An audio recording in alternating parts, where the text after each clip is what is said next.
Mga kapuso, maging handa dahil posibleng ulanin ang ilang lugar ngayong weekend. Dahil yan sa shear line, easterlies at localized thunderstorms. May kumpol na mga ulap din na minomonitor sa loob ng Philippine Area of Responsibility. Pero sakali mang may maburi ito bilang low pressure area, mababa naman ang tsansa nitong maging bagyo.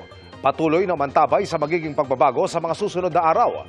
Ngayong weekend, base sa datos ng Metro Weather, may mga pag-ulan bukas lalo sa hapon at gabi. Malalakas ang buhos ng ulan sa Northern at Central Luzon, Mimaropa, Western Visayas, Zamboanga Peninsula, Northern Mindanao, Caraga, Davao Region. Posible ang maulit sa linggo. May heavy to intense rains pa rin sa Luzon at sa Mindanao, kaya maging alerto sa banta ng baha o landslide. May mga pag-ulan din sa Metro Manila ngayong weekend. Madalas po yan sa hapon at gabi, kaya huwag kalimutang magdala ng payong kung may lakad. Sa ngayon, nasa transition period pa rin tayo. At ayon sa Pag-asa, posibleng opisyal na pumasok ang amihan season sa mga natitirang linggo ng Oktubre hanggang unang linggo ng Nobyembre.